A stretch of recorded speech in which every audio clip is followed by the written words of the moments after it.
parents had a jazz club in New York when I was a kid, from like 1980 to 87, on Amsterdam between 82nd and 83rd. And Sophie lived in the Lincoln Towers on 65th Street and 10th Avenue behind Lincoln Center.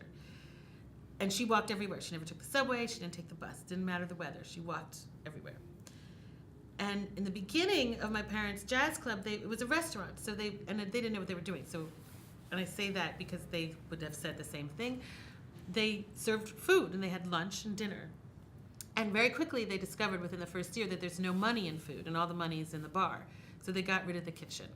But Sophie got really attached to that lunch. And I remember my mother telling me that she was like, oh, Kika, Sophie came today for lunch.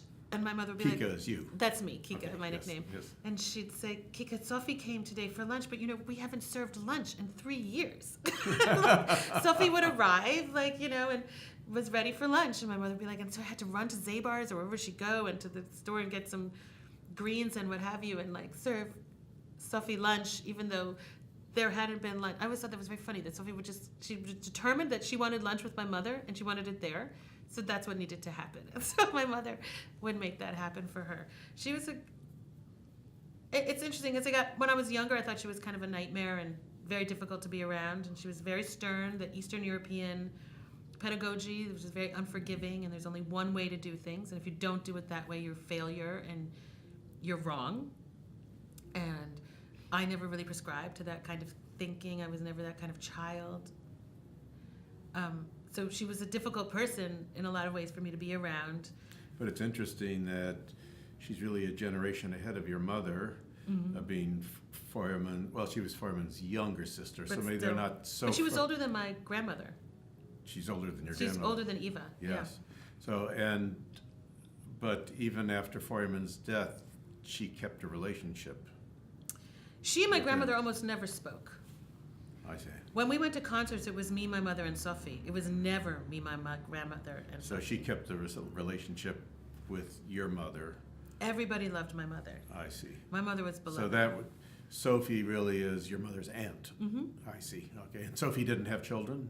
She did. She has 2 daughters. Oh. One of which I never really knew them. One of her daughters is like my mother's age, maybe a little bit, around my mother's age, I guess. She lives in D.C., and I think the other daughter lives in Westchester somewhere. We met at the Feuermann Grand Prix, the first one. She was there with Sophie. I see.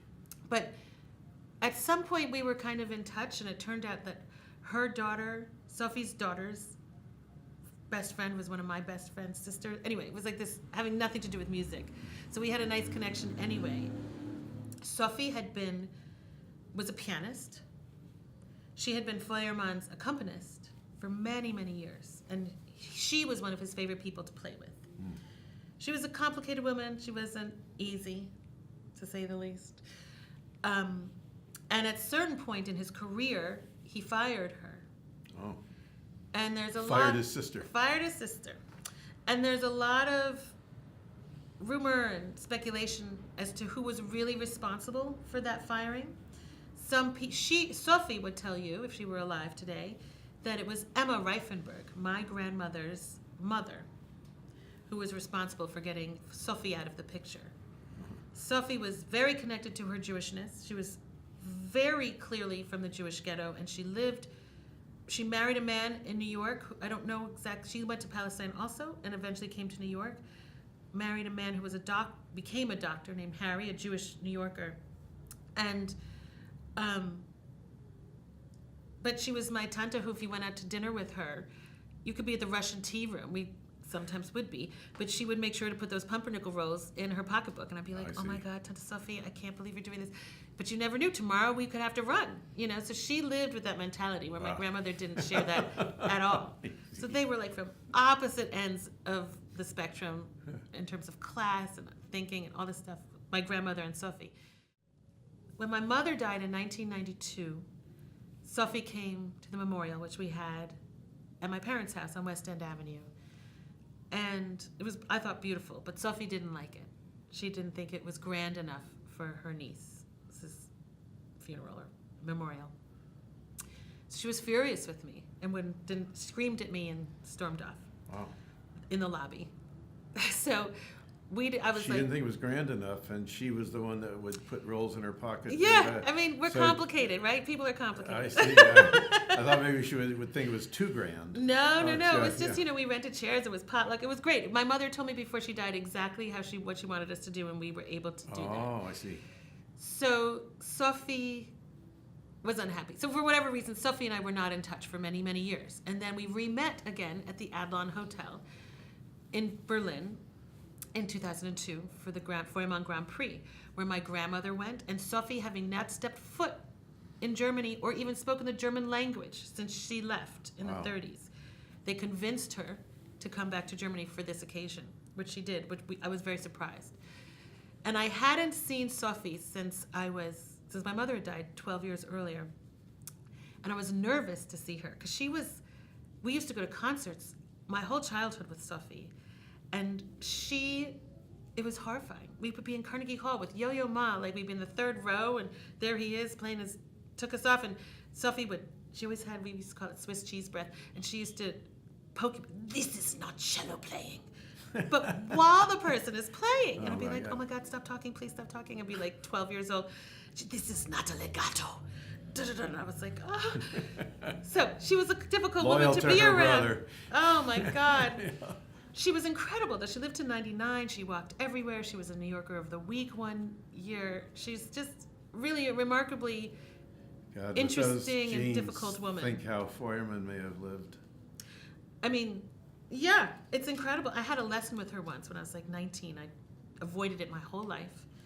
And finally, my mother was like, you have to go play for Sophie. Like, you just have to do this now. I was like, fine. And I went to her house, and of all things, I was playing the Arpeggione. I mean, honestly, wow. What a nightmare. Why couldn't I have just played her a C major scale or something? Yeah. And I sat down to play, and she accompanied me, of all things. It was like a nightmare. Right. And dun, dun, dun, dun, dun, stop! It's like, already? I mean, I played a bar and a half, not even a bar. She was like, what did she say? 5 notes, 15 mistakes. And there we went. We had like a 3-hour lesson on a bar and a half. It was just like dreadful. So I say all this, that's the background on Sophie and my relationship to her. And so there I was at the Adlon Hotel, knowing I would see Sophie for the first time in many years, in this very grand event. And I was nervous, so I was like, I have to make peace. So I ran to some store and I got her herring and cream sauce because I knew that was like her favorite. And I went up to her room with a little thing in a nice little box of herring and cream sauce, and she opened the door, saw me, and I was golden. She was so happy to have that herring. Everything went back to normal and everything was fine. We had lunch, and I'll never forget, she looked at me. She was tiny. She was like 80 pounds and like barely 5 feet tall. Wow. And she had this cane at that time. And I was like, Sophie, we ought to get this fixed. But I think she liked the sound. You could hear her coming. It was like, chicken, chicken, chicken. The sound of that cane. It was like, oh God, Sophie's here. Like, where is she? And How old was she when in the hotel? God, in her, probably 90, in her In 90s. 90s.